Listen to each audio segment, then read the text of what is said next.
नमस्कार, मैं हूं आपके साथ ज्योतिका। आइए रुक करते हैं फटाफट खबरों की ओर।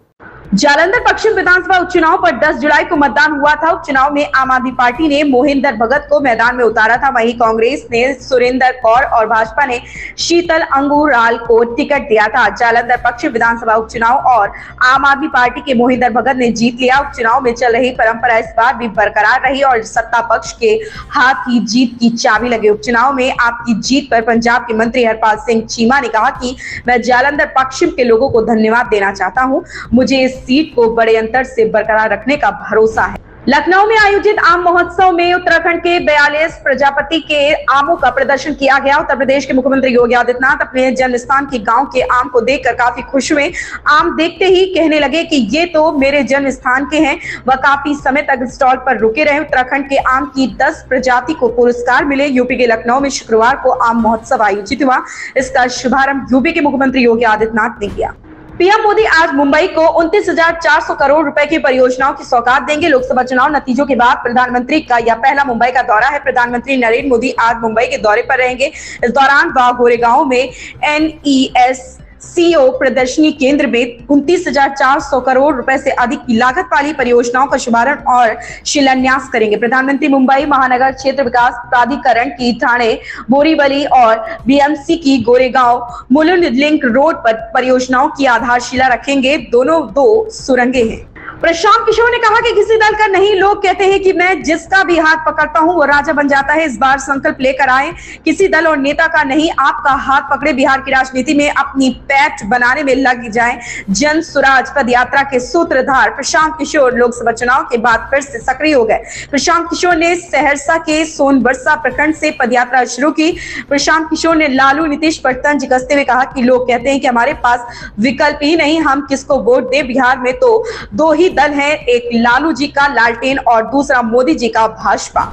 केंद्र सरकार ने शुक्रवार को 25 जून को संविधान हत्या दिवस के रूप में मनाने का ऐलान किया। इस पर संजय राउत ने केंद्र पर हमला बोला और दावा किया कि अगर उन परिस्थितियों में अटल बिहारी वाजपेयी भी प्रधानमंत्री होते तो वह भी आपातकाल लागू कर देते। शिवसेना यूबीटी नेता संजय राउत ने कांग्रेस सरकार द्वारा साल 1975 में देश में आपातकाल लागू करने के फैसले का बचाव किया। गौरतलब है कि केंद्र सरकार ने शुक्रवार को 25 जून को संविधान हत्या दिवस के रूप में मनाने का ऐलान किया। इस पर संजय राउत ने केंद्र पर हमला बोला और दावा किया कि अगर उन परिस्थितियों में अटल बिहारी वाजपेयी भी प्रधानमंत्री होते तो वह भी आपातकाल लागू कर देते।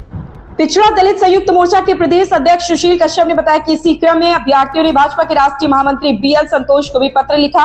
इसमें कहा गया है कि इस भर्ती में आरक्षण घोटाला हुआ। शिक्षक भर्ती के अभ्यर्थियों ने उप मुख्यमंत्री केशव प्रसाद मौर्य से मुलाकात करने के साथ भाजपा के वरिष्ठ पदाधिकारियों को भी पत्र लिखा। उप मुख्यमंत्री ने उन्हें न्याय का भरोसा दिलाया। शिक्षक भर्ती ने आरक्षण प्रभावित अभ्यर्थियों ने उप मुख्यमंत्री केशव प्रसाद मौर्य से मिलकर उन्हें न्याय दिलाने की गुहार लगाई। उप मुख्यमंत्री ने आरक्षण प्रभावित अभ्यर्थियों को जल्द से जल्द इस भर्ती में न्याय देने का पूरा भरोसा दिलाया। भारतीय क्रिकेट की युवा ब्रिगेड जिम्बाब्वे के खिलाफ शनिवार को चौथे T20 मैच के जरिए सीरीज अपने नाम करके एक नए दौर का आगाज करने के इरादे से उतरेगी। जिम्बाब्वे के खिलाफ पहला मैच हारने के बाद भारतीय टीम ने वापसी करते हुए अगले दोनों मैच जीते और अब उसकी कोशिश चौथे T20 मैच को जीतकर सीरीज में अजय बढ़त हासिल करने पर टिकी होगी। भारतीय क्रिकेट की युवा ब्रिगेड जिम्बाब्वे के खिलाफ शनिवार को चौथे T20 मैच के जरिए सीरीज अपने नाम करके एक नए दौर का आगाज करने के इरादे से उतरेगी। अनंत अंबानी और राधिका मर्चेंट एक दूसरे के हो चुके हैं। शादी में देश विदेश की बड़ी बड़ी हस्तियों ने शिरकत की। बॉलीवुड से लेकर हॉलीवुड तक के सितारे इस विराट शादी का हिस्सा बने। अनंत राधिका की शादी देश की सबसे बड़ी शादियों की लिस्ट में शीर्ष पर है।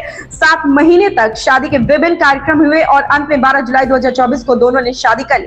इस मौके पर लगभग पूरा बॉलीवुड जगत मौजूद रहा। सितारों ने अनंत और राधिका की शादी में जमकर ठुमके लगाए। धक धक गर्ल माधुरी दीक्षित ने जब अपने गाने चोली के पीछे क्या है पर जब डांस किया तो उनके फैंस अपना दिल हार बैठे। सोशल मीडिया पर उनके प्रशंसकों ने अपनी प्रतिक्रिया दी।